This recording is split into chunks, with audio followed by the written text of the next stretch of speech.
سن 1998 میں قبرص میں جاسوسی کا ایک گینگ پکڑے جانے کے بعد موساد کے ایک سابق افسر مائک ہیروائی نے اخبار ہوا ریڈز میں ایک مقالے میں لکھا، موساد کے سنہری دن تمام ہو گئے جب ہم کریملن ہاؤس، وائٹ ہاؤس اور 10 ڈاؤننگ اسٹریٹ میں دراندازی کر سکتے تھے۔ دہشت گردی اور فوجی بغاوت کے ذریعے مشرق وسطی پر حکومت کر سکتے تھے۔ اسرائیل کو زوال ہو رہا تھا، اس کو پے در پے شکست ہو رہی تھی اور موساد میں اسلامی مزاحمت کی دراندازی بڑھتی جا رہی تھی۔ اسلامی مزاحمت کی انٹیلیجنس فورس کی کامیابی کے بعد موساد کو سخت شکست ہوئی۔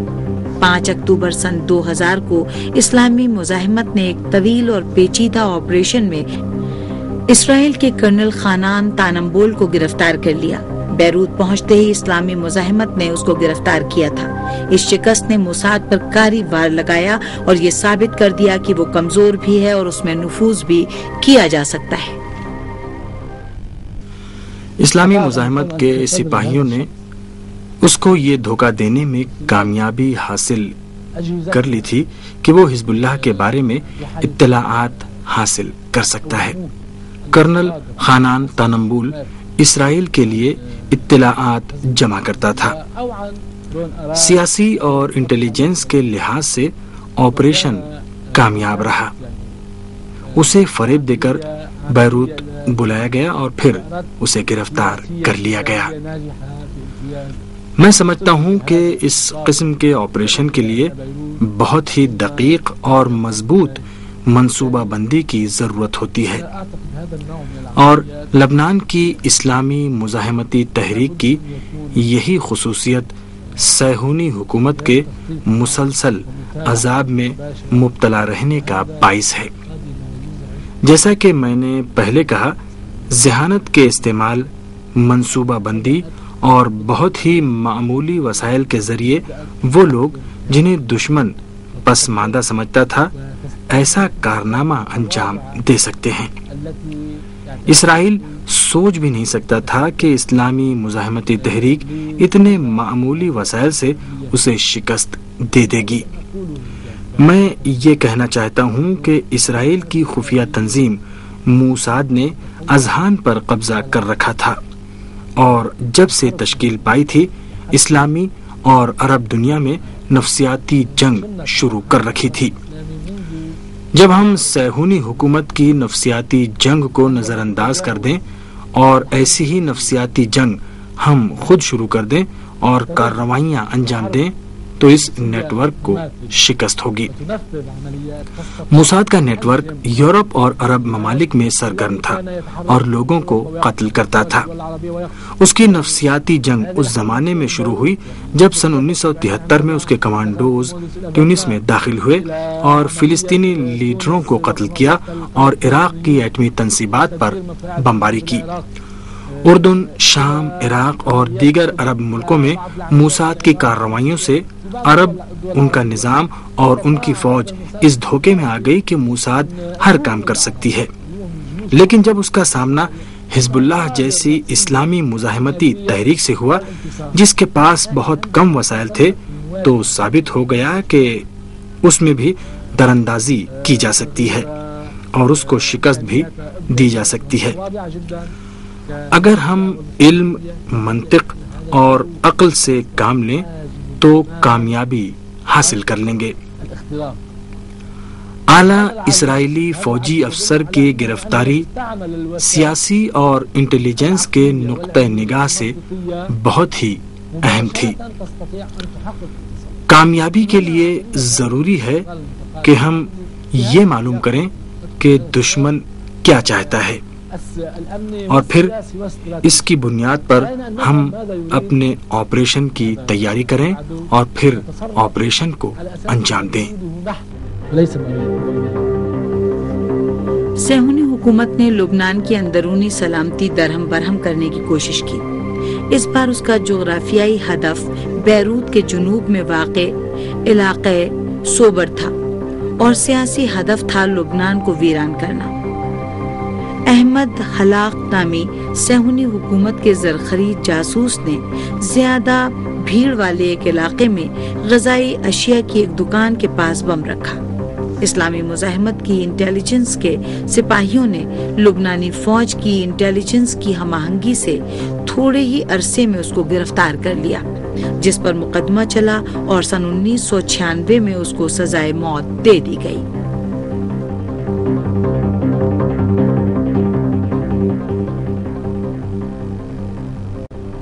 بخصوص صہیونی حکومت کا ایجنٹ احمد حلاقی وہ شخص تھا کہ جس نے اپنی عزت و آبرو اور ضمیر سب کچھ بیچ کر صہیونی حکومت کی جاسوسی قبول کی تھی۔ اس نے متعدد بار گاڑیوں میں بم نصب کر کے انہیں مختلف علاقوں میں پارک کیا تھا۔ بالخصوص جنوبی لبنان میں کار بم کے کئی دھماکے کیے تھے اور اس کی دہشت گردانہ کارروائیوں میں کافی بے گناہ لبنانی جاں بحق ہوئے تھے۔ یہ ایک نہایت بے ضمیر اسرائیلی جاسوس تھا۔ احمد حلاق کو اسلامی مزاحمت کی انٹیلیجنس اور لبنان کی ملٹری سیکرٹ سروس کی خفیہ ہم آہنگی سے گرفتار کیا گیا۔ اس آپریشن کے کمانڈر جنرل مرتفیلی تھے۔ اس کی گرفتاری کے لیے بہت دقیق ہم آہنگی وجود میں آئی۔ احمد حلاق بھاگ کر سرحدی پٹی پہنچنے اور وہاں سے لبنان کی سرحدوں سے باہر نکل جانے میں کامیاب ہو گیا تھا۔ موساد نے اس کو مقبوضہ علاقوں میں پہنچایا اور اس کی سپورٹ کے لیے کچھ لوگوں کو اس کے ساتھ کر دیا، مگر اسلامی مزاحمت اور لبنانی فوج نے اس کو گرفتار کر لیا۔ پہلے اس کو دھوکہ دے کے آزاد علاقوں تک لائے۔ یہ آپریشن رمزی نہرا کے گھر میں انجام دیا گیا، جس کو 3 ماہ قبل ابلیسق نامی گاؤں جاتے ہوئے صہیونی حکومت نے کار بم کے ذریعے شہید کر دیا۔ رمزی نہرا، اس کے بھائی مفید نہرا اور بعض دیگر قریبی عزیزوں نے احمد حلاق کو یقین دلایا کہ وہ لوگ بھی صہیونی حکومت کے لیے کام کرتے ہیں اور اسے اپنے گھر لے آئے۔ بہت دیر تک اس سے گفتگو کرنے اور رات کا ایک حصہ گزر جانے کے بعد اس کو باندھ لیا اور بے ہوشی کا انجیکشن لگا دیا۔ اس کو اسی کی جیسی ایک گاڑی میں ڈالا جو ابو عریضہ کے استعمال میں تھی۔ وہ معروف جاسوس تھا جو سن 1982 میں لبنان پر حملے کے زمانے سے صہیونیوں کے لیے کام کرتا تھا۔ یہ گاڑی خیام جیل کے ایک جلاد کی تھی جو اسلامی مزاحمت اور لبنانی فوج کی سیکریٹ سروس کے ساتھ تعاون کرتا تھا۔ احمد حلاق کو گاڑی میں ڈالا اور سرحدی کراسنگ تک لائے۔ وہ لوگ کراسنگ بند ہونے سے تھوڑی ہی دیر پہلے پہنچے تھے۔ رمزی نہرا اور دیگر افراد نے سرحدی فوجیوں کو باتوں میں لگایا تاکہ گاڑی گزر جائے۔ اس طرح اسرائیل کے اس خطرناک زرخرید جاسوس اور دہشت گرد کو بیروت لایا گیا۔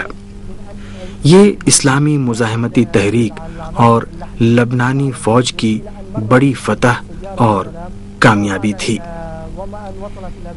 یہ احمد حلاق کی داستان ہے جو صہیونی حکومت کا مشہور زرخرید جاسوس تھا اور جس نے ایک بازار میں دھماکہ کر کے بہت سے بے گناہوں کو شہید اور زخمی کر دیا تھا اور دکانوں اور عمارتوں کو کافی نقصان پہنچایا تھا۔ احمد حلاق کا مقدمہ بہت صبر و تحمل کے ساتھ چلا۔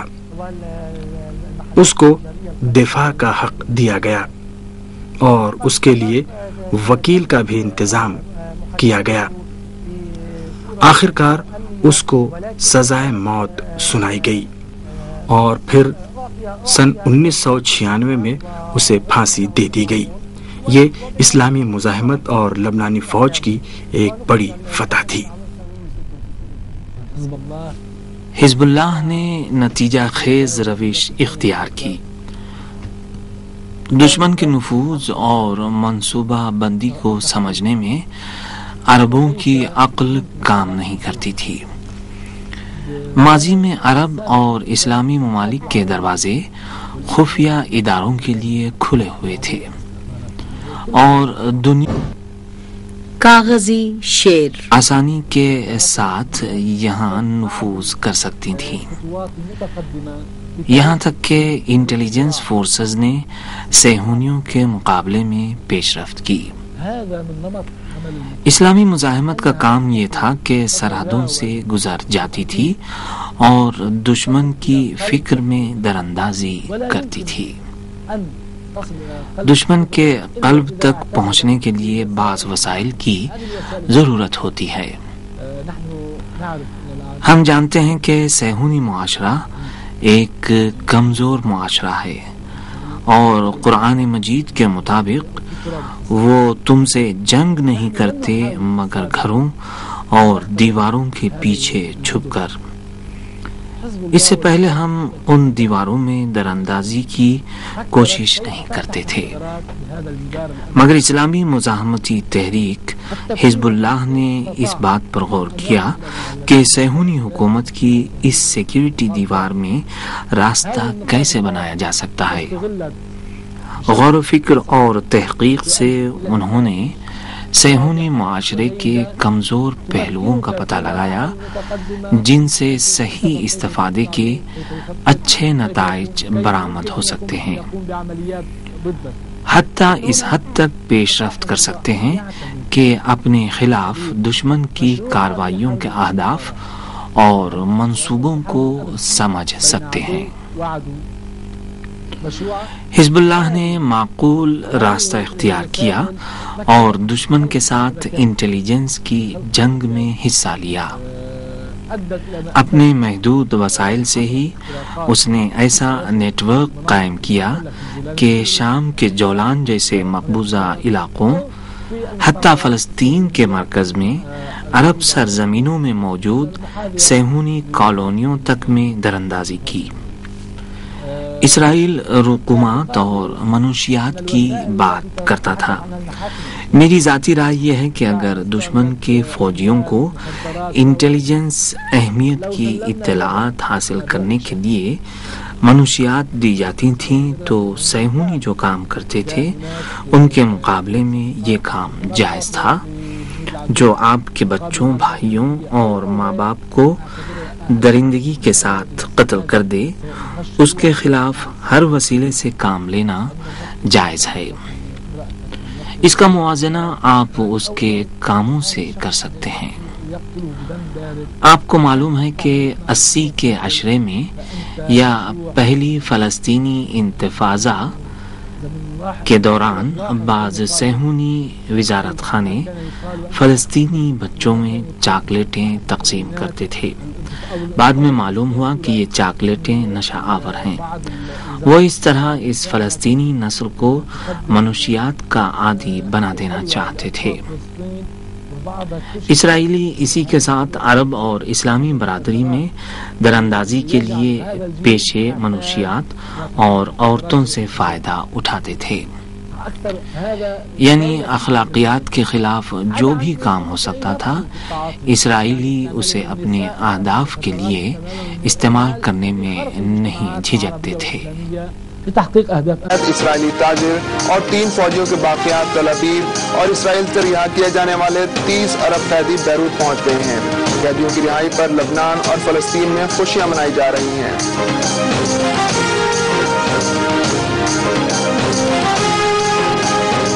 اسرائیلی تاجر اور 3 فوجیوں کے باقیات تل ابیب اور اسرائیل سے رہائی پانے والے 30 عرب قیدی بیروت پہنچ گئے ہیں۔ حزب اللہ کے سربراہ نصر اللہ نے خبردار کیا ہے کہ اگر اسرائیل نے حزب اللہ کا آخری قیدی رہا نہیں کیا تو مستقبل میں مزید اسرائیلی فوجیوں کو اغوا کیا جائے گا۔ تل ابیب میں اسرائیلی تاجر اور فوجیوں کی باقیات پہنچی تو کئی سوگوار موجود تھے۔ اسرائیلی وزیر اعظم شیرون نے ہلاک ہونے والے فوجیوں کو خراج عقیدت پیش کیا۔ وزیر اعظم شیرون نے مغوی اسرائیلی تاجر اور فوجیوں کی باقیات اسرائیل پہنچنے پر خبردار کیا کہ کسی بھی اغوا کار کو سخت سزا دی جائے گی۔ شیرون نے کہا کہ ان کے پاس اپنے فوجیوں کو وطن واپس لانے کا کوئی دوسرا طریقہ نہیں تھا۔ ہم نے حتمی طور پر اس اہم فیصلے پر غور کیا جسے یہودی احساسات کا نام دیا جا سکتا ہے۔ میرے پاس اپنے وطن کے بیٹوں کو لانے کا کوئی دوسرا طریقہ موجود نہیں تھا۔ ادھر بیروت میں حزب اللہ کے سربراہ سید حسن نصر اللہ نے اسرائیل کو خبردار کیا کہ اس نے لبنان کے آخری قیدی کو رہا نہ کیا تو حزب اللہ مزید اسرائیلی فوجیوں کو گرفتار کرے گی۔ انہوں نے کہا کہ حزب اللہ لاپتہ اسرائیلی پائلٹ رون ایرد کے بارے میں معلومات حاصل کرنے کے لیے ہر ممکن اقدامات کر رہی ہے۔ لیکن كانت ايدهم ملحة شوي فجاءوا بهم اموات۔ رون ایرد کے حوالے سے کئی آپشنز موجود ہیں۔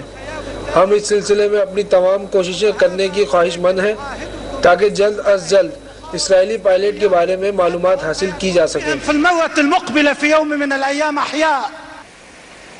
اسرائیل سے رہائی پانے والے قیدی بیروت ایئرپورٹ پہنچے تو ہزاروں لوگوں نے انہیں خوش آمدید کہا۔ لوگوں نے حزب اللہ کے بینرز اٹھا رکھے تھے۔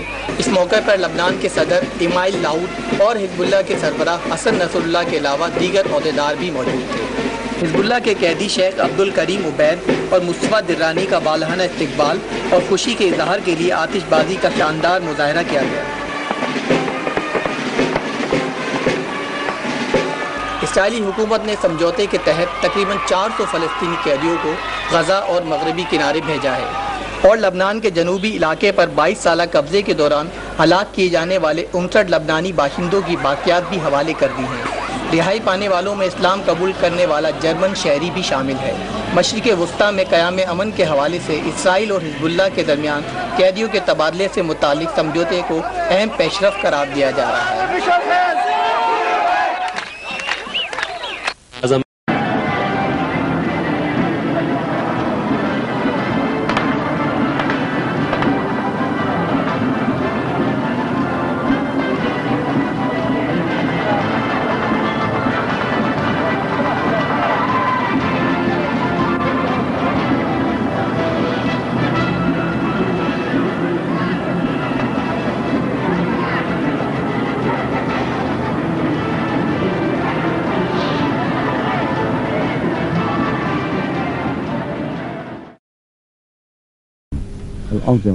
ایک بات ایسی ہے جو باعث افسوس ہے اور وہ یہ ہے کہ اکثر عرب ادارے دشمن کے انٹیلیجنس سسٹم میں نفوذ کے لیے پوری طاقت اور تمام صلاحیتوں سے کام نہیں لیتے تھے۔ یہ بہت عجیب بات تھی کیونکہ انٹیلیجنس کے محکموں کا فریضہ اندرونی اور بیرونی خطرات سے وطن کو محفوظ رکھنا ہے۔ ان کے دو فرائض تھے، حکومت کی حفاظت اور بیرونی خطرات کو دور کرنا۔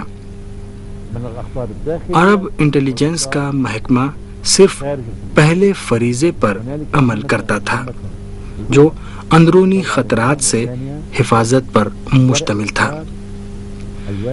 اگر بعض اوقات ان کے سامنے ایسے معاملات آتے تھے جو ملک کی سلامتی کے لیے خطرہ ہوتے تھے تو بہت کمزور ایکشن لیتے تھے اور انہیں زیادہ اہمیت نہیں دیتے تھے۔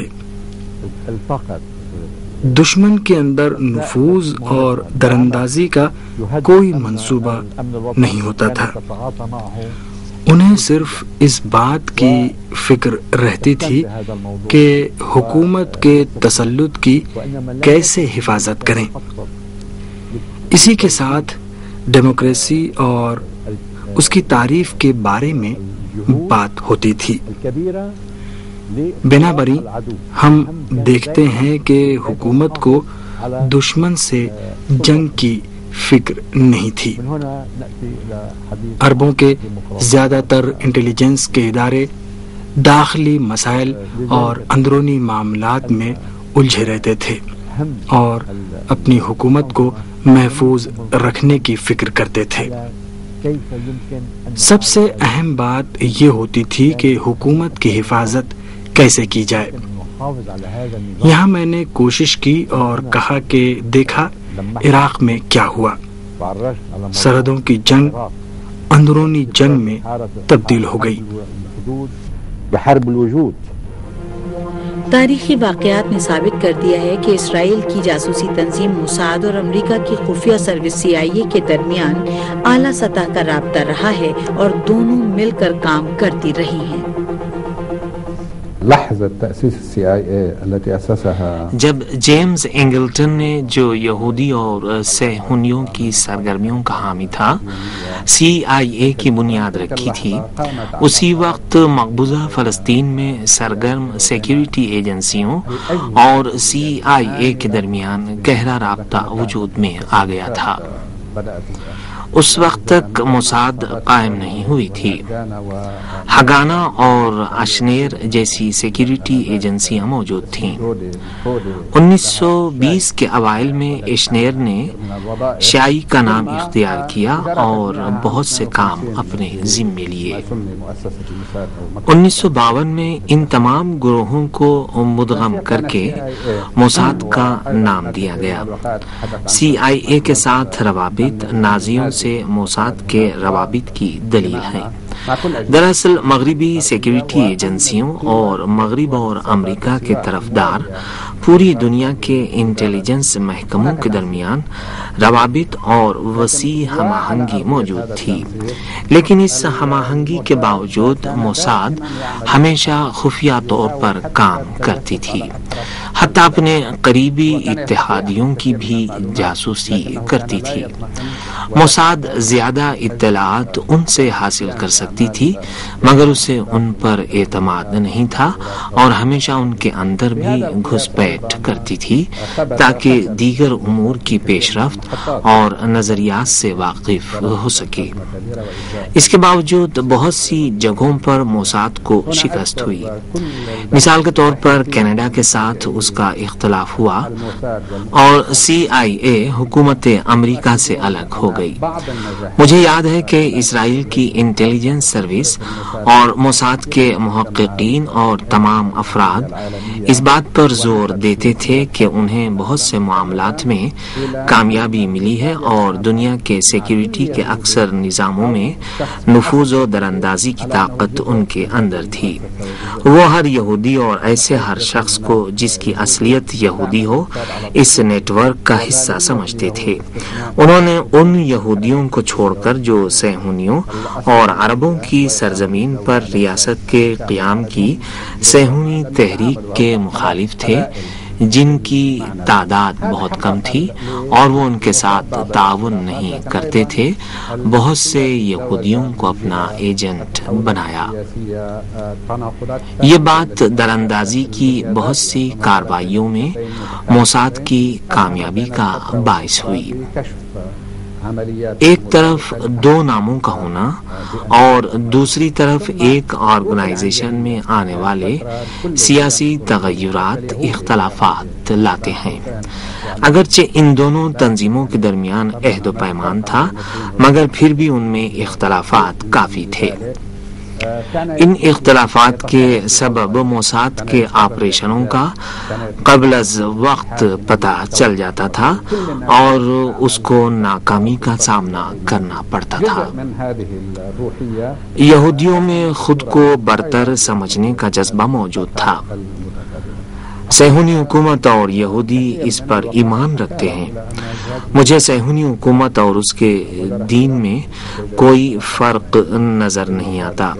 صہیونی بدترین کام کرنے کے بعد بھی اس پر فخر کرتے تھے. یہ جذبہ بھی براہ راست اور بالواسطہ موساد کی ناکامیوں کا باعث بنا. بہت سے واقعات سے معلوم ہو گیا کہ موساد کے اندر نفوذ بہت آسان ہے اور اس کے اندر کافی دراندازی ہوئی. شام کی انٹیلیجنس سروس نے موساد کے اندر دراندازی کی اور واقعات رونما ہوئے. اسی طرح عبد الناصر کے زمانے میں مصر کی انٹیلیجنس نے بھی موساد کے اندر کافی دراندازی کی اور افریقہ اور ناوابستہ ممالک میں اس کی موجودگی کم کرنے میں کامیاب رہی۔ دنیا کے دیگر کئی ملکوں نے اس خفیہ سروس کو، جو ناقابل نفوذ سمجھی جاتی تھی، مختلف علاقوں میں ختم کر دیا اور اس کی کڑی نگرانی کرنے لگے۔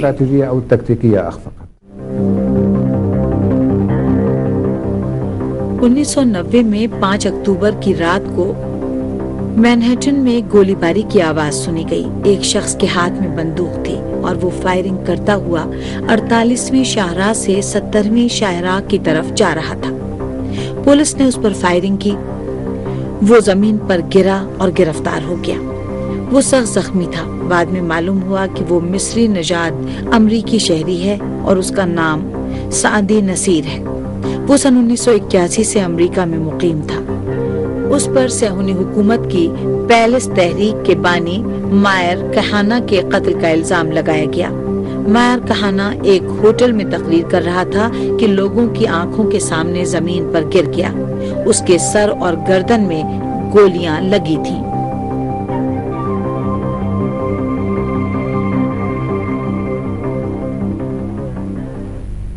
المخابراتی انٹیلیجنس کی سرگرمیاں بہت گہری اور وسیع ہوتی ہیں اور سیکیورٹی کے نقطہ نگاہ سے ہر بات نہیں کہی جا سکتی۔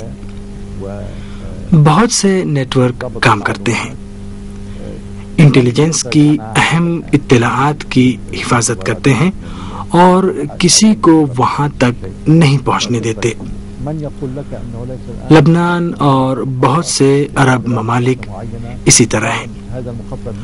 ہم بہت سے منصوبوں سے جو ممکن ہے کہ چند سال قبل کسی خاص گروہ کو دیے گئے ہوں بے خبر ہیں اور انہیں برملا نہیں کر سکتے۔ انٹیلیجنس کی دنیا ایک تاریک دنیا ہے اور ملکوں کے لیے بہت ضروری بھی ہے۔ اگر اس سے مفید کام لیا جائے تو ملک کے فائدے میں اور اقوام کی پیش رفت کا باعث ہوتا ہے۔ موساد ہر اس شخص سے چھٹکارا پانے کے لیے جو اس کے لیے خطرہ ہو تمام وسائل بروئے کار لاتی ہے۔ تمام لوگوں کو یہ بات مد نظر رکھنی چاہیے، ہمیشہ ضروری احتیاط سے کام لینا اور ہوشیار رہنا چاہیے۔ ان لوگوں کی حفاظت کرنی چاہیے جنہیں اسرائیل گرفتار کرنا اور قتل کرنا چاہتا ہے، جیسے خالد مشعل ہیں، اور دوسری جگہوں کی بھی حفاظت کرنا ضروری ہے۔ المواقع ضروری جدا۔ الكثير من المعلومات وہ اپنی روشوں سے ہمیں خوفزدہ کرنا چاہتے ہیں۔ ایک وقت یہودی اور اسرائیل جینیٹک بم کی بات کرتے تھے۔ یہ صرف ایک جھوٹا دعویٰ تھا۔ مقصد عرب دنیا اور کمزور لوگوں کو خوفزدہ کرنا اور ان کے دل میں دہشت بٹھانا تھا۔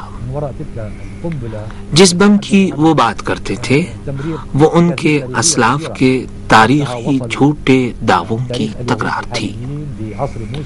اس طرح کے جھوٹے دعوے حضرت موسیٰ اور حضرت ابراہیم علیہ السلام کے زمانے میں بھی کیے جاتے تھے۔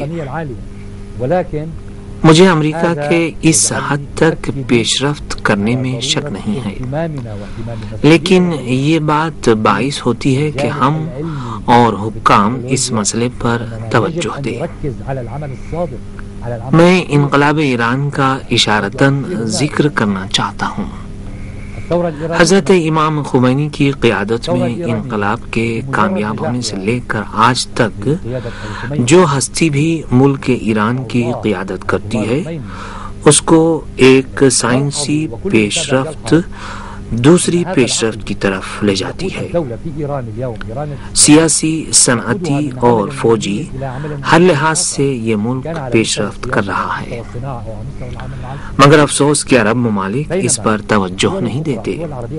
میں نہیں جانتا کہ وہ جدید سائنسی ایجادات اور جدید ٹیکنالوجی پر توجہ کیوں نہیں دیتے، اور یہ مسئلہ ان کے لیے زیادہ اہم نہیں ہے۔ آج تک اسرائیل کے پرچم میں دو نیلی پٹیاں جو نیل اور فرات کی علامت ہیں موجود ہیں۔ ہم سب خطرے میں ہیں۔ ہمیں سنجیدگی کے ساتھ کام کرنا چاہیے۔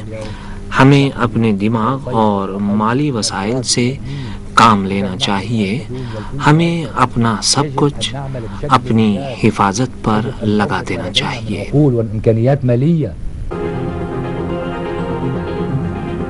اگرچہ ریاستہائے متحدہ امریکہ نے ہمیشہ صہیونی حکومت کی اقتصادی اور فوجی مدد کی ہے اور سیکیورٹی کے نقطۂ نگاہ اور سیاسی لحاظ سے ہمیشہ اس کی حمایت کی ہے، لیکن ان تمام باتوں کے باوجود موساد کی شکست سے اس کو بھی خوشی ہوئی اور جونیتھن پولارڈ کا جاسوسی اسکینڈل منظر عام پر آیا۔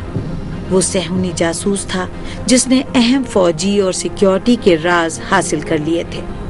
وہ اس وقت جیل میں ہے۔ اس اسکینڈل کے بہت سے پہلو پوشیدہ ہیں اور کوئی ان کے بارے میں بات نہیں کرتا۔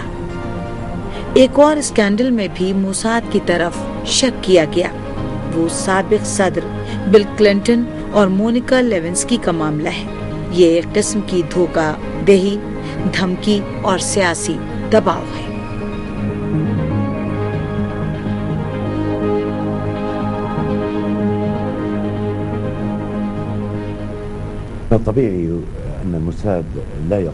موساد صرف دشمن ملکوں اور ان ملکوں میں ہی جاسوسی نہیں کرتی جو دشمن ہو سکتے ہیں۔ موساد تمام دوست اور دشمن ملکوں میں جاسوسی کرتی ہے۔ اس کے دوست ملکوں کی تعداد دشمن ملکوں سے کم نہیں تھی۔ ممکن ہے کہ دنیا کے آخری سرے پر کوئی ملک ہو جو اسرائیل کا دوست یا دشمن نہ ہو اور اس کی اتنی اہمیت نہ ہو جو امریکہ کے بارے میں جاسوسی کی ہے۔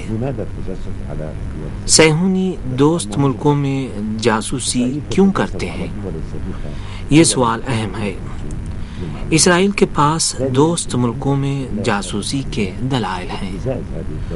اول یہ کہ یہاں اطلاعات تک دسترسی آسان تھی، اور دوسری بات یہ کہ اگر کبھی اس ملک کی سیاست اور اس کے ساتھ روابط میں تبدیلی آ جائے تو حاصل ہونے والی انٹیلیجنس اطلاعات اس پر دباؤ ڈالنے اور دھمکانے کے کام آ سکتی ہیں۔ یہ کام اسرائیل نے امریکہ میں بھی کیا۔ ریاستہائے متحدہ امریکہ کو اپنے ہاں موساد کی سرگرمیوں کی پوری اطلاع تھی۔ امریکہ نے فعالیت کے لیے کوئی حد معین نہیں کی تھی۔ ایف بی آئی موساد کے ان افراد کو گرفتار نہیں کرتی تھی جو پہچان لیے جاتے تھے۔ امریکہ میں جاسوسی کی سرگرمیوں کو ناکام بنانے کا ادارہ ایف بی آئی ہے، سی آئی اے نہیں۔ بہت سے لوگ سمجھتے ہیں کاؤنٹر انٹیلیجنس سی آئی اے ہے۔ یہ غلط ہے۔ سی آئی اے امریکہ کی خفیہ سروس ہے جو ملک سے باہر جاسوسی کرتی ہے۔ امریکہ کی اندرونی سلامتی کا ذمہ دار ادارہ ایف بی آئی ہے۔ ملک کے اندر دوسرے ملکوں کی جاسوسی کی سرگرمیوں سے مقابلے کا ادارہ ایف بی آئی ہے۔ ایف بی آئی اسرائیل اور موساد کے ایجنٹوں کو اچھی طرح پہچانتی تھی مگر انہیں گرفتار نہیں کرتی تھی اور ان کی سرگرمیوں کے لیے کوئی حد معین نہیں تھی۔ بہت سی خفیہ فائلیں ہیں، ان میں بعض سیکرٹ اور بعض ٹاپ سیکرٹ ہیں۔ یہ امریکہ کے لیے ریڈ لائن کا درجہ رکھتی ہیں۔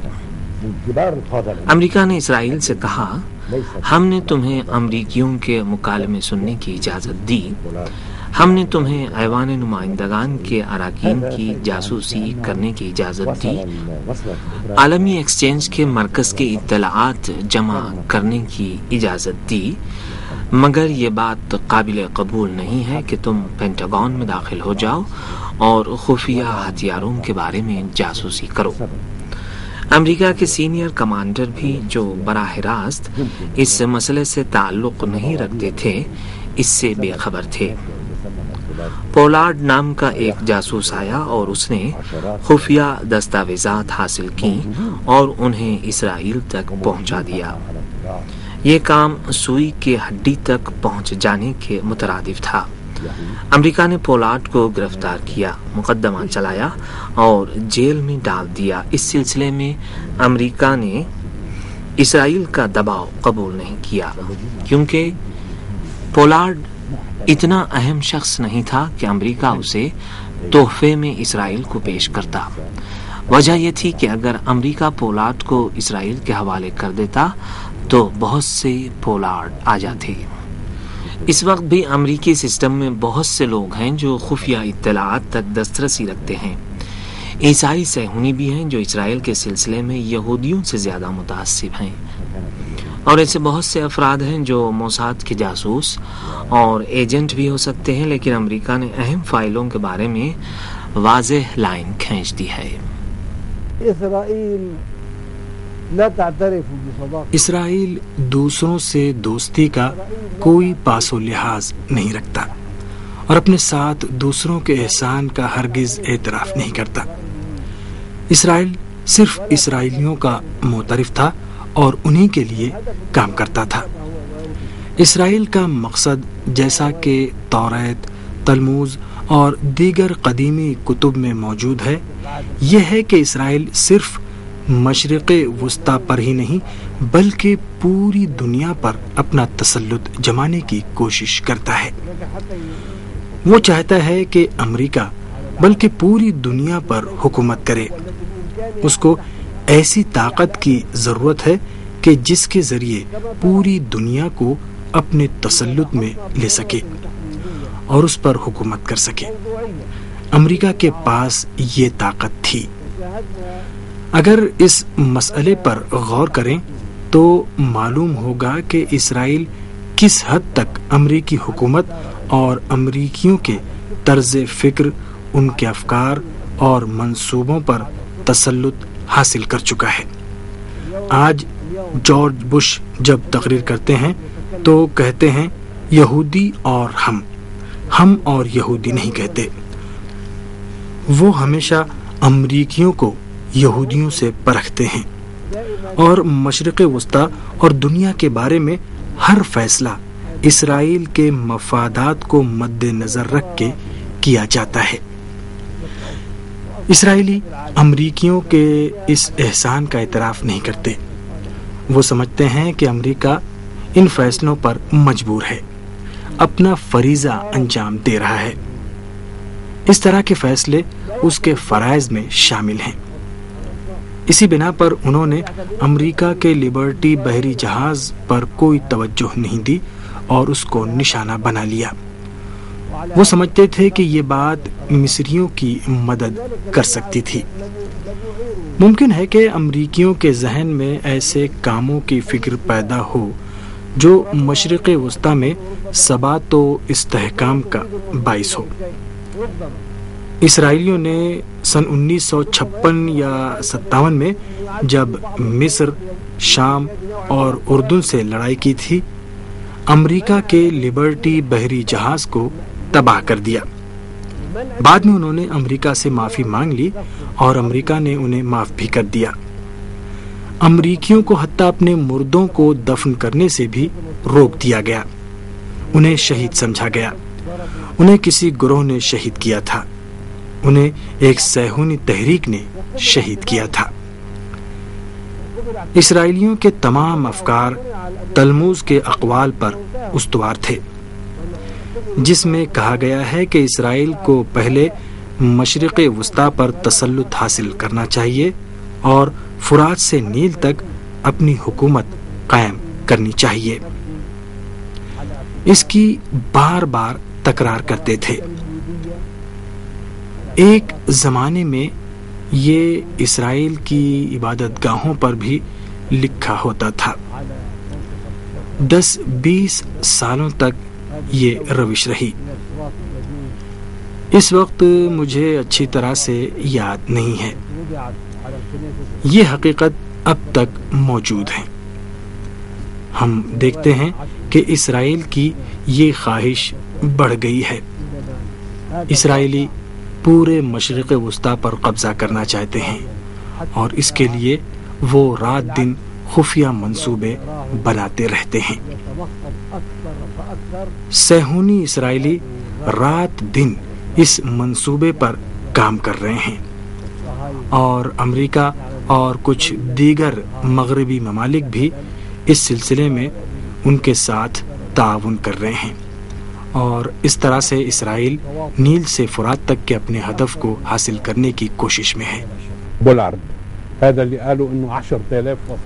بتایا گیا کہ پولارڈ نے حکومت امریکہ اور وزارت دفاع کے ریکارڈ روم سے 10,000 اہم دستاویزات کی چوری کی اور انہیں اسرائیل بھیج دیا۔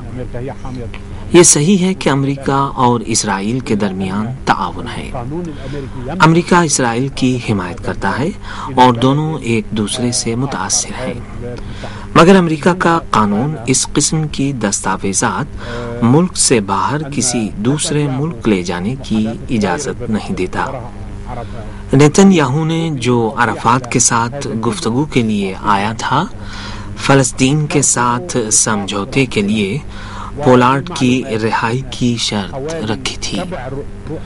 آپ کی اطلاع کے لیے عرض کر دوں کہ پولارڈ کی گرفتاری کے وقت سے اب تک امریکہ کے 7 صدور تبدیل ہو چکے ہیں اور اسرائیل نے امریکہ کے ہر صدر سے پولارڈ کی رہائی کا مطالبہ کیا ہے۔ اس جاسوس کی رہائی اسرائیل کے لیے امریکہ کی فوجی حمایت اور اربوں ڈالر کی امداد سے زیادہ اہم ہے۔ پینٹاگون اور اس کے سربراہ چاہے رمسفیلڈ ہوں یا کوئی اور، سب کا کہنا ہے کہ مشرق وسطی میں جو کچھ ہو رہا ہے وہ امریکی عظمت کا دفاع ہے۔ بالخصوص 11 ستمبر کے بعد پینٹاگون کے سسٹم پر نگاہ ڈالی جائے تو معلوم ہوگا کہ اس میں صہیونی نہیں داخل ہو سکتے۔ بنابراین اس میں پولارڈ کی دراندازی ایک طرح کی خیانت سمجھی گئی اور اس حکومت کی سرزنش ہوئی جو خود کو امریکہ کا دوست کہتی تھی۔ امریکہ اور اسرائیل کے درمیان اسٹریٹجک اتحاد ہونے کا معاہدہ تھا۔ اس کے باوجود اسرائیلی امریکہ کی بھی جاسوسی کرتے تھے۔ امریکہ کا جاسوس بحری جہاز لبرٹی 1967 کی جنگ کے دوران علاقے میں داخل ہوا اور چونکہ اس نے ایسی اطلاعات حاصل کر لی تھیں جو دوسرے ملکوں میں اسرائیل اور امریکہ کی جاسوسی کو ثابت کرتی تھیں، اس لیے اسرائیلیوں نے اس کو تباہ کر دینے کا فیصلہ کیا۔ اس کے باوجود کہ یہ جہاز ان کے اتحادی کا تھا، اس پر حملہ کر دیا۔ یہ جہاز ان کی حفاظت کے لیے آیا تھا، لیکن انہوں نے اس کو اور اس کے عملے کے تقریباً 80 افراد کے ساتھ غرق کر دیا۔ برسوں کے بعد اسرائیل نے لبرٹی جہاز پر حملے میں مرنے والوں کے اہل خاندان کو تاوان دیا۔ گزشتہ برسوں کے دوران موساد کو جو مسلسل شکستوں کا سامنا کرنا پڑا، اس کے نتیجے میں صہیونی حکومت کے سسٹم کے اندر اختلافات پیدا ہو گئے۔ ملٹری انٹیلیجنس نے داخلی سلامتی کی ایجنسی شین بیٹ کے امور میں مداخلت کی۔ غزہ پٹی اور غرب اردن میں جو کچھ ہو رہا تھا اس کی اطلاعات حاصل کرنا اس کا کام تھا۔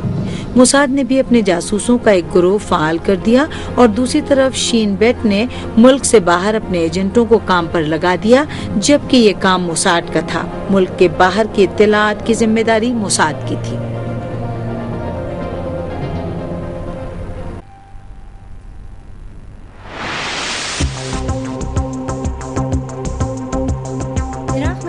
گرد آج کل وسیع پیمانے پر اس ملک کے بے گناہ عوام کا قتل عام کر رہے ہیں۔ سیکورٹی ذرائع نے حالیہ دنوں میں کچھ دہشت گردوں کو گرفتار کیا ہے جن سے صہیونی حکومت سے رابطے کا سراغ ملا ہے۔ صلاح الدین صوبے کے نائب گورنر عبداللہ جبارہ نے کہا ہے کہ عراق میں سرگرم القاعدہ گروہ کے کچھ سرغنہ جنہیں حال ہی میں گرفتار کیا گیا ہے، انہوں نے قبول کیا ہے کہ ان کا موساد سے رابطہ تھا۔ اخبار جمہوریہ اسلامی نے اس سلسلے میں عبداللہ جبارہ کی جانب سے پیش کیے گئے ثبوتوں کا ذکر کیا ہے اور عراق کے مسلح گروہوں کو امریکہ کی سیکورٹی کمپنی بلیک واٹر کی جانب سے اسلحہ جات فراہم کیے جانے اور عراقی حکومت کی اس پر برہمی کی جانب بھی اشارہ کیا ہے۔ اخبار نے پوچھا ہے کہ کیا وجہ ہے کہ عراق میں بلیک واٹر کی جانب سے اتنی خلاف ورزیوں اور مالکی حکومت کی کوششوں کے باوجود عراق میں اس کمپنی کی سرگرمیوں پر پابندی عائد نہیں کی جا سکی۔ اخبار نے عراق میں اسرائیل کی سرگرمیوں کی جانب سے عراقی حکومت کی تشویش کا ذکر کرتے ہوئے لکھا ہے کہ حقیقت یہ ہے کہ القاعدہ عراق اور علاقے کی سلامتی کے خلاف امریکہ اور صہیونی حکومت کے مقاصد کی تکمیل کا ایک ذریعہ ہے۔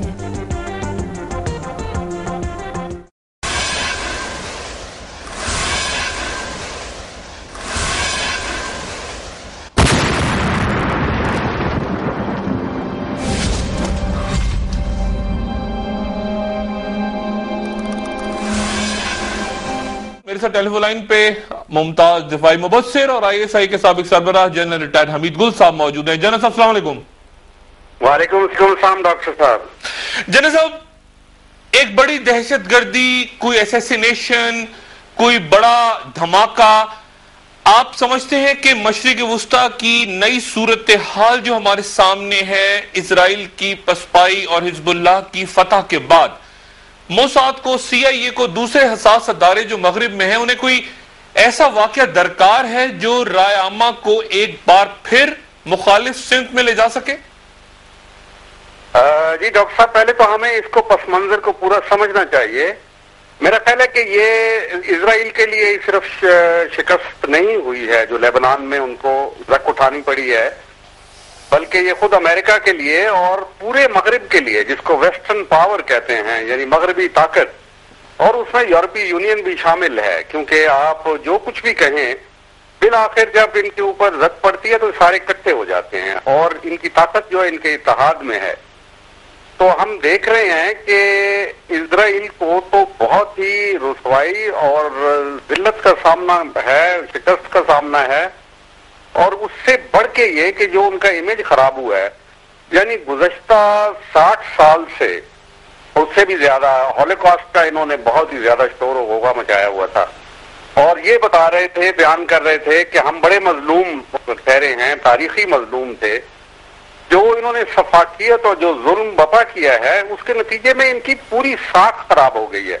یعنی یہ ایک نیا، دس از اے نیو ہولوکاسٹ، اور اس نیو ہولوکاسٹ نے جو پرانے ہولوکاسٹ کو پیچھے دھکیل دیا ہے۔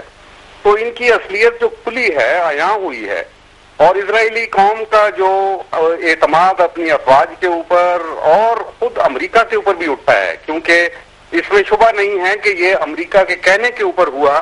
امریکہ کی ایک پلان تھی، غالباً وہ ستمبر میں انہوں نے امپلیمنٹ کرنا تھا، لیکن اس سے پہلے یہ ہو گئی، جس کی وجہ سے اب ان کو یہ ساری ہزیمت اٹھانا پڑی، اور وہ بھی ایک چھوٹی سی تنظیم کے ہاتھوں۔ تو میرا خیال ہے کہ یہ مسئلہ یہاں رکے گا نہیں۔ اب دیکھنا یہ ہے کہ کیا کریں گے جو وہ ملٹری مین سے حاصل نہیں کر سکے، یعنی عسکری جارحیت کے ذریعے سے جو مقاصد حاصل نہیں کر سکے، اب وہ کس انداز میں حاصل کریں گے؟ اس کے کئی طریقے ہیں۔ ایک تو وہ یونائٹڈ نیشن کو پھر استعمال کرنا چاہتے ہیں کہ جی آپ ڈس آرم کریں حزب اللہ کو۔ اب مجھے بتائیں کہ جو آپ میدان جنگ میں ہار گئے، اس کو بھلا سفارتی طریقے سے اور اتنی چالاکیوں سے یونائٹڈ نیشن کی فورس سے کیسے حاصل کریں گے؟ اس کا امکان ہی نہیں کوئی میری نظر میں۔ تو اس لیے وہ نئی ایک پلان بنائیں گے، ایک نئی ترتیب دیں گے اپنی ساری جو ان کی فیوچر پلاننگ ہے، اس میں انٹیلیجنس کا کردار ہوگا، اس میں پولیٹیکل کردار ہوگا، اس میں سفارتی کردار ہوگا۔ تو یہ ساری چیزیں مل کے وہ کرنے کی کوشش۔ جنرل صاحب، آپ نے بطور I S I chief Mossad کو بھی اسٹڈی کیا ہوگا۔ موساد دنیا کا بہترین انٹیلیجنس اسٹرکچر کہلاتا ہے۔ ان کی جو پلاننگز ہیں، ان کا جو طریقہ واردات ہے، اسیسینیشنز ہیں، ان کے جو کوورٹ آپریشنز ہیں، اسپیشل آپریشنز، موساد نے بھی تو کوئی پلان کیا ہوگا آخر اس پورے کھیل میں جو ہوا ہے پچھلے 34 دنوں میں۔ یہ سی آئی اے کا انٹیلیجنس فیلئر تو ڈسکس ہو رہا ہے 11 ستمبر کے بعد سے لے کے آج تک۔ موساد کبھی کھول کے ڈسکس نہیں کرتا اپنے آپ کو، اپنی پرفارمنس کو۔ موساد کے اوپر کیا ذمہ داری ہوگی اب، آپ کیا سمجھتے ہیں؟ میرا خیال ہے کہ موساد کے اوپر بہت بڑی ذمہ داری آن پڑی ہے. موساد کا طریقہ واردات یہ ہے کہ جو ان کا لٹریچر جتنا بھی آیا ہے اس کو اگر دیکھیں, کچھ ان میں سے ڈیفیکٹ کر کے لوگ گئے اور انہوں نے ان کی اندر کی جو تھنکنگ ہے اور جو ورکنگ ہے اس کو بیان کر دیا. اب وہ کچھ کتابوں کی شکل میں سامنے بھی آ گیا. تو ان کے اس وقت صرف 1200 ایجنٹ تھے پوری دنیا کے اندر. اب اتنی بڑی تنظیم صرف 1200 ایجنٹ سے اگر کام چلا رہی تھی تو اس کی بنیادی طاقت کا راز کیا تھا؟ اس کو کہتے ہیں کہ جو ہر ایک یہودی دنیا کا اس کو سایان کہتے ہیں. یعنی سایان کا مطلب ہے وہ اکمپلس ہے, وہ ساتھی ہے. تو موساد کے ایجنٹ کو کسی بھی یہودی کے پاس جا کے اپنا کارڈ دکھانا ہوتا ہے تو اس کو پناہ بھی ملے گی, اس کو تائید بھی ملے گی, اس کو تعاون بھی ملے گا, اور اگر اس کو پیسے کی ضرورت ہے تو وہ بھی ملے گا. لہذا موساد کی اصل طاقت جو ہے وہ جوئش کمیونٹی سے آتی ہے جو پوری دنیا کے اندر بہت پھیلی ہوئی ہے, بہت طاقتور ہے, بہت مؤثر ہے. تو اب دیکھتے ہیں کہ موساد اس کو کمیونٹی کو کیسے کرتا ہے. دوسرا یہ ہے کہ وہ امریکہ کی گردن کے اوپر انگوٹھا رکھ کے ان سے کچھ ایسی پالیسیز ترتیب دلوائیں گے کیونکہ ان کے طریقہ واردات میں ان دوسری انٹیلیجنس ایجنسی کو استعمال کرنا بھی ہے. مثلا یہ کہ وہ ہمیشہ سے ان کے جو سیٹلائٹ امیجری ہے اس کو ہمیشہ اپنے مقاصد کے لیے استعمال کرتے ہیں. اسی طریقے سے دوسری انٹیلیجنس ایجنسیز کو استعمال کرتے ہیں. ہمارے اپنے خود پاکستان کا میرا ایکسپیرینس ہے کہ یہاں امریکن ڈیفنس اٹیچی کو ایک وقت میں کرنل ڈوکن ان کا نام تھا, ان کو موساد اپنے مقاصد کے لیے استعمال کر رہی تھی. ہم نے جب ان کو بتایا امریکنز نے تو انہوں نے خاموشی سے اس کو بیچ میں سے نکال لیا. تو یہ دوسری ایجنسیز کو استعمال کرتے ہیں. اب ظاہر ہے امریکہ ایک بہت بڑی طاقت ہے, ان کے بہت بڑا انٹیلیجنس بجٹ ہے. اچھا دوسری آپ نے جب کہا جنرل صاحب آپ نے جب کہا کہ دوسری ایجنسیز کو استعمال کرتے ہیں تو کیا صرف ان ممالک کی ایجنسیز کو جن کے ساتھ سفارتی تعلقات ہیں یا ان ممالک ایجنسیز کو بھی جن کے بظاہر سفارتی تعلقات نہیں ہیں جیسے کئی مسلمان ممالک بشمول پاکستان؟ نہیں, میرا خیال ہے کہ ایسے نہیں کرتے. پاکستان کے الحمدللہ کوئی ایسی بات نہیں ہے, لیکن بھارت کی انٹیلیجنس ایجنسی کو پہلے بھی استعمال کیا کرتے تھے اور ان کے درمیان انٹیلیجنس کوآپریشن بہت پہلے سے چل رہی ہے. بیشتر اس کے کہ بھارت نے ان کو ریکگنائز کیا تھا اس سے بھی پہلے چل رہی تھی. اور بعد میں تو آپ کو یاد ہوگا کہ اڈوانی صاحب وہاں گئے تھے خاص طور پہ, اور ان کے ڈیفنس منسٹر بھی گئے تھے, اور بالخصوص انہوں نے مذاکرات کیے تھے جب بی جے پی کی حکومت تھی اور ان سے انٹیلیجنس کوآپریشن کے بارے میں انہوں نے باقاعدہ پروٹوکول سائن کیے ہوئے ہیں. تو اب ان کے بہت زیادہ گہرے تعلقات ہیں. مثلا افغانستان کے اندر جو انہوں نے ڈپلائمنٹ کی ہوئی ہے تقریباً ان کے 20 سیل اس وقت افغانستان کے اندر را کے لگے ہوئے ہیں, اور را کے لگے ہوئے ہیں تو آپ سمجھ لیجئے کہ ان کی تمام جو کلیکشن ہے اور جو ان کی ایفرٹس ہیں اس سے استفادہ کر رہی ہے موساد بھی. اچھا, اب یہ جو نیا سینیریو ہے کہ بشار الاسد وہاں اسٹرانگ من کے ابھرے ہیں, ایران اپنی جگہ کھڑا ہے, عرب اسٹریٹ کے اوپر سینٹیمنٹ جو ہے وہ بالکل مختلف ہو گیا اور عرب حکومتیں بھی وڈرا کر گئیں وہ جو شروع کا ان کا موقف تھا کہ حزب اللہ ایک دہشت گرد تنظیم ہے وغیرہ وغیرہ. اب موساد کیا کرے گی؟ موساد کا جو ذہن جتنا آپ سمجھتے ہیں, موساد کیا پلان کرے گی؟ ایسیسینیٹ کرے گی کسی کو, بلاسٹ پلان کرے گی, یہ جو ٹیرر الرٹ آ رہا ہے لندن سے یہ کوئی گل کھلائے گا آنے والے دنوں میں, کیا ہوگا ایسا؟ موساد کے لیے تو بہت ضروری ہے اس وقت کہ ایک تو اپنے آپ کو دوبارہ اسرائیلی جو ہیں وہ اپنے آپ کو مظلوم بنا کے پیش کریں, یعنی یہ بتائیں کہ ان کے ساتھ زیادتیاں ہوتی رہی ہیں, کیونکہ یہ سب سے بڑا ڈیمیج ان کو جو ہے وہ نفسیاتی سطح کے اوپر ہوا ہے. اور خود یورپی ممالک جو ہیں اور بالخصوص جرمنی کے اندر میرا خیال ہے اب ایک نئی سوچ ابھرے گی کہ یہ ظالم لوگ تھے اور جو کچھ بھی ہٹلر نے ان کے ساتھ کیا غالباً وہ درست ہی تھا. تو اس کو اب ایک تو ان کے سامنے یہ بہت بڑا چیلنج ہے, یعنی دوبارہ سے وہ اپنے آپ کو مظلوم بنائیں. دوسری بات یہ ہے کہ وہ جو ان کی اپوزیشن ہے اس کو اسیسینیشن تو ایک زمانے میں امریکہ اسیسینیشن کی امریکن پریزیڈنٹ باقاعدہ آتھرائز کیا کرتا تھا, اور جس میں انہوں نے بہت سارے لوگ وہ جو پہلے ان کے معاون ہوا کرتے تھے ان کو بھی کروایا. خود ضیاء الحق کا میں اس کے اوپر بارہا کہہ چکا ہوں کہ یہ انہی کا کام تھا. تو اس کا یہ مطلب ہے کہ ایک دفعہ پھر آتھرائزیشن بھی ہونی شروع ہو جائے گی کہ اسیسینیشن کرے, یعنی آفیشیل فارمل اسیسینیشن جیسے کہ انہوں نے شیخ یاسین کا اسیسینیشن کی اور بہت سارے فلسطینیوں کی اسیسینیشن کی. خود امریکہ نے اسیسینیشن کی یمن میں، جب انہوں نے وہ کہتے ہیں سو کالڈ ٹیررسٹ ان کو مارا. ان کے پریڈیٹر ایئر کرافٹ کیا کام کرتے ہیں وہ بھی یہ اسیسینیشن کرتے ہیں. تو چنانچہ یہ ایک تو اسیسینیشن کا سلسلہ میرا خیال ہے وسیع تر ہوگا. جہاں بھی کوئی اسٹرانگ اوپینین ان کے خلاف کہیں بھی کسی اسلامی ملک میں ہوگی تو میرا خیال ہے کہ اس کو خطرہ ہوگا ان افراد کو کہ وہ ان کا ٹارگٹ بنیں گے. تو یہ پہلے بھی کیا کرتے ہیں اس میں میرا خیال ہے یہ کتنا ممکن ہے کہ کسی پاپولر فگر کو ختم کیا جائے. ایک خبر یہ کہیں لوگ یہ چمگوئیاں بھی کر رہے ہیں کہ فیوز سنورا کو دوبارہ شاید ہٹ کیا جا سکتا ہے اور سیریا پہ ڈالا جا سکتا ہے اس کا الزام. ایک تو یہ کہ بالکل سامنے جو دشمن ہیں حسن نصر اللہ ہو گئے، احمد مشال ہو گئے، بشار الاسد ہو گئے، ایک تو ان کی جانوں کو ہمیشہ خطرہ رہتا ہے، وہ تو ٹھیک، لیکن کیا کسی اور مقبول شخصیت کو بھی ٹارگٹ کیا جا سکتا ہے اور پھر الزام کسی اور پہ؟ کیا یہ کھیل بھی ہوتا ہے؟ دیکھیں جیسے رفیق الحریری کا تھا نا، مجھے اس میں گمان ہے کہ وہ رفیق الحریری جو انہوں نے خود ہی مروایا تھا اور اس کے بعد انہوں نے اس کے اوپر ڈال کے اصل مقصد یہ تھا کہ وہاں سیریا کو بیکا ویلی سے نکال دیا جائے اور اس میں وہ بڑے کامیاب رہے تھے. تو اب انہوں نے دیکھا ہے کہ براہ راست جنگ پہ تو دوسرے طریقے جو استعمال کرنے ادر مینز ادر دین وار وہ زیادہ پروفیٹیبل ہیں، زیادہ لیس کاسٹلی ہیں. تو میرا خیال ہے کہ ان مینز کو یہ ضرور اختیار کریں گے. اور بلیم گیم تو ان کے بائیں ہاتھ کا کھیل ہے، یہ ڈس انفارمیشن اور بلیم گیم تو یہ کرتے ہی ہیں. ابھی جیسے پریس کو انہوں نے لینا شروع کیا اپنے ہاتھ میں اسلامی ملکوں کے اندر. امریکہ نے تو باقاعدہ اس کے لیے ایک بہت بڑا بجٹ رکھ دیا ہے کہ وہاں پہ جو اوپینین کو ہموار کریں اپنے حق میں. اب وہ ظاہر ہے اس کے لیے ڈس انفارمیشن بھی دی جائے گی، اخبار بھی خریدے جائیں گے، چینل بھی خریدے جائیں گے، ساری چیزیں ہوں گی. یہ آپ کو معلوم ہی ہے کس انداز میں ہوتی ہیں ساری باتیں. تو میرا خیال ہے اس کے اوپر بہت زور آئے گا. لیکن ان کے لیے بدقسمتی سے وقت بہت کم ہے کیونکہ نیو کونس کی حکومت کچھ زیادہ دیر چلنے والی نہیں ہے. اگر یہ مڈ ٹرم الیکشن میں نومبر میں ہی اور اگر لیبرمین کا ہی اگر یہ جو ابھی یو کے کا بومنگ پلاٹ اگر یہ بیچ میں نہ آتا تو جارج بش کے پاس کیا کہنے کا تھا؟ اس نے ایک ہی بات کہی نا کہ میں درست تھا وار اگینسٹ ٹیررزم میں، یعنی تمہیں میری ضرورت ہے. اس نے ایک طرف ایک خوف کی فضا قائم کر دی ہے امریکہ کے اندر اور ٹونی بلیئر نے وہاں پہ یو کے میں وہ خوف کی فضا قائم کی ہے. یعنی اپنی ضرورت کی اہمیت انہوں نے جتا دی ہے. لیکن فرض کیا کہ یہ فضا بدل جاتی ہے اور اسرائیل کی جو سفاکی اور ساری یہ ظلم تھا، بربریت تھی، اس کو لوگ جیسے سمجھ رہے ہیں اور یہ جو ہوا کھڑا کیا ہے یہ بھی چند دنوں میں تحلیل ہو جاتا ہے.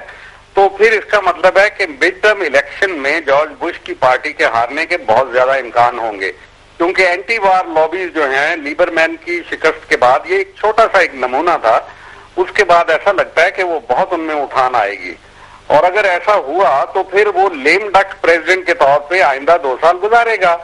اس لیے جو ونڈو ہے ان کے لیے آف اپرچونٹی جس میں انہوں نے کچھ کارکردگی کرنی ہے وہ اب سے لے کے نومبر تک ہے اور یہاں پہ آ کے یہ پھنس جاتے ہیں کیونکہ جو طویل عرصے کی پلاننگ ہے وہ شاید اس وقت کام نہیں کرے گی. تو ان کو فوری طور پہ کچھ اقدامات کرنے ہوں گے اور وہ فوری اقدامات یقیناً کوئی بری خبر ہی ہو سکتی ہے، اچھی خبر تو نہیں ہوگی. فوری اقدامات ظاہر ہے کہ وہ بری خبر ہوگی. وہ ڈی اسٹیبلائز کرنا چاہیں گے ان حکومتوں کو جن کو وہ اپنے لیے خطرہ سمجھتے ہیں اور جن کو وہ مستقبل کا ٹارگٹ سمجھتے ہیں. سمجھیے کہ ٹارگٹ جو ہیں جو ٹائمنگ اس کے ٹارگٹ کو ہٹ کرنے کے ہیں وہ ذرا ٹیلیسکوپ ہو جائیں گے، یعنی وہ قریب پر آ جائیں گے ان پوائنٹ آف ٹائم. یہ جو ایران کا معاملہ ہے اب آپ کو کیسے لگ رہا ہے جناب صاحب؟ آپ کو لگتا ہے کہ تحریل ہو گیا حزب اللہ کی موجودہ؟ نہیں، میرا نہیں خیال کہ یہ تو ختم ہوا ہے. میرا خیال ہے کہ اس میں وسعت آئے گی. اب تو دیکھیں یہ ایسا نہیں ہے کہ جب ایک سپر پاور اپنے ونگز فلیکس کرتی ہے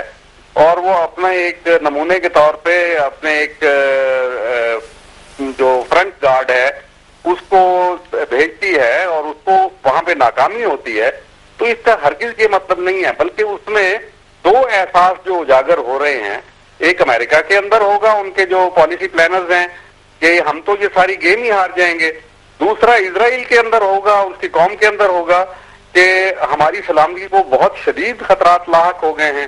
مثلا میں آپ کو بتاؤں کہ جارڈن مصر اور دوسرے جو ممالک ہیں جہاں کسی زمانے میں اخوان بہت طاقتور ہوتی تھی، خود سیریا کے اندر، شام کے اندر بھی بہت طاقتور ہوتی تھی، تو ایسا امکان ہے کہ اخوان جو ہے وہ ایک طاقتور تنظیم کے طور پہ پھر ابھرے۔ انہوں نے وہی طریقہ اختیار کیا جو حماس نے کیا الیکشن لڑنے کا، جو حزب اللہ نے کیا لبنان میں، اسی طریقے سے ایک چھوٹے نمونے کے طور پہ اخوان نے مصر میں کیا اور ان کو بڑی کامیابی ہوئی۔ اب جو نئی صورتحال ہے جہاں شیعہ سنی اختلافات بھی مٹ رہے ہیں، عرب عجم کے اختلافات بھی مٹتے ہوئے دکھائی دے رہے ہیں، اور ایران ایک لیڈ رول کے طور پہ سامنے نظر آ رہا ہے، تو ایسی صورت میں میرا خیال ہے کہ اخوان کے تعلقات ایران کے ساتھ بھی بڑھیں گے، اور جن ممالک کے ساتھ ان کی دشمنیاں تھیں یا جن گروپوں کے ساتھ ان کی دشمنیاں تھیں، وہاں پہ ان کے اندر وہ ان کو خلیج کو پاٹنے کی کوشش کریں گے، برج کرنے کی کوشش کریں گے اپنے جتنے اختلافات ہیں ان کو، اور وہ ایک بڑی طاقتور تنظیم بن کے ابھرے گی۔ جنرل صاحب آخر میں آپ سے پوچھوں، لنڈن ٹیرر پلاٹ بھی فالو کر رہے ہیں آپ، پھر ایک فلائٹ تھوڑی دیر پہلے روکی گئی ہے بوسٹن جاتے ہوئے لنڈن سے، یہ کیا ہو رہا ہے معاملہ؟ میں نے کل بھی ڈسکس کیا تھا یہ اسد دورانی صاحب کے ساتھ کہ یہ تو وہ رمزی یوسف شاید 96 میں آپ نے مطالعہ کیا ہوگا کہ لیکوڈ ایکسپلوزیو اور سارا کھیل، یہ کیا معاملہ ہے؟ کیسے دیکھ رہے ہیں آپ ایز انٹیلیجنس پرسن، کیسے دیکھ رہے ہیں؟ ڈاکٹر میں یہ سمجھتا ہوں کہ یہ تو ایک ڈرامہ ہے، شاید اس کے اندر کچھ پیپر ملیں گے، اس کو انٹیلیجنس لینگویج میں، انٹیلیجنس زبان میں پیپر ملنگ کہتے ہیں۔ پیپر مل وہ ہوتا ہے جو کہ ایک مفروضے کی بنیاد کے اوپر ایک آدمی گھڑ لیتا ہے، جیسے راشد رؤوف کو فرض کیا کہ وہ ایک پیپر مل ہے، یعنی وہ اصلیت کوئی نہیں ہے لیکن اس نے اتنا خوبصورت ایک ڈرامہ کرافٹ کیا ہے جو کہ مانا جا سکتا ہے کہ وہ حقیقت کے قریب تر، لیکن اس میں کوئی سچائی نہیں۔ مثلا یہ کہ وہ اس کو 10 مہینے سے دیکھ رہے تھے تو کیا وہ واردات کرنے چلا تھا، اور کیا اس واردات میں 36 کم از کم لوگ جو ہیں وہ انوالو تھے، اور وہ بھی بہت ینگ ایجز کے، جو اگر وہ یہ کام کرے تو ینگ آدمی کے اوپر تو آپ ویسے ہی نہیں اعتماد کرتے کہ وہ منہ جلدی کھول لیتا ہے۔ تو یہ ساری کی ساری چیزیں کچھ ایسا لگتا ہے کہ یہ میک بلیو یا ایسا جیسے کہ مفروضوں کی بنیاد کے اوپر ہے، اور حقیقت وقت کے ساتھ سامنے آئے گی۔ جیسے انتراکس کا ڈرامہ تھا، آپ نے دیکھ لیا کہ ایک زمانے میں کتنا شور مچا تھا انتراکس کا، اور پھر انتراکس غائب بھی ہو گیا، بالکل ایسے جیسے کبھی ہوا ہی نہیں تھا۔ تو اسی قسم کا یہ اب یہ کہتے ہیں کہ یہ القاعدہ کا پلاٹ تھا۔ اب القاعدہ کے جو ہے میں سمجھتا ہوں کہ وہ میچور لوگ ہیں، اس کے اندر بڑی سوفسٹیکیشن ہے، مجھے اس میں القاعدہ کا کوئی فنگر پرنٹ نظر نہیں آتا۔ اگر یہ کوئی گروپ ہے بھی تو یہ اپنے طور پہ غالباً پلاننگ سٹیج میں تھے، کچھ سوچ رہے تھے، کچھ لاؤڈ تھنکنگ کر رہے تھے، اور کہیں سے اس کو پک اپ کر لیا گیا اور پھر وہاں سے اس کو بہت زیادہ ہوا دی گئی، کیونکہ یہ پولیٹیکلی بہت زیادہ پروفیٹیبل تھا۔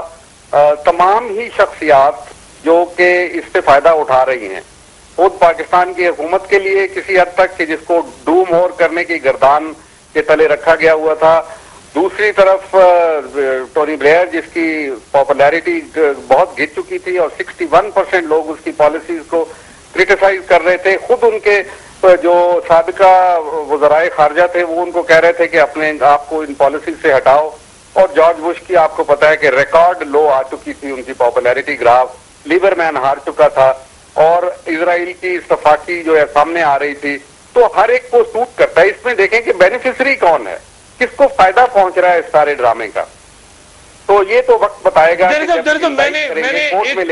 نے ایک بات پوچھی تھی اسد دورانی صاحب سے کل کہ یہ کیا ایڈوانٹیج آف کیوس بھی ہوتا ہے، اسٹیبلشمنٹس کیوس کا ایڈوانٹیج لیتی ہیں، کیا یہ کوئی فینومینا ایگزسٹ کرتا ہے؟ دیکھیں جو کارنرڈ اسٹیبلشمنٹ ہو جاتی ہے، جو کارنر ہو جاتی ہیں، جو کو خود پہ ان کو اعتماد نہیں ہوتا، ان کو تو وقتی طور پہ اس کا فائدہ پہنچتا ہے، لیکن اس کا آگے چل کے بہت نقصان بھی ہو سکتا ہے کہ اگر یہ پتہ چل جائے کہ یہ تو سارا ایک ٹوپی ڈرامہ تھا تو پھر تو اور بھی زیادہ ان کو نقصان ہوتا ہے۔ لیکن بہرحال وہ جو ڈوبتے کو تنکے کا سہارا جو ہے اس کے مستاق بہرحال حکومتیں ایسا بیچ میں کھیل بھی لیتی ہوں۔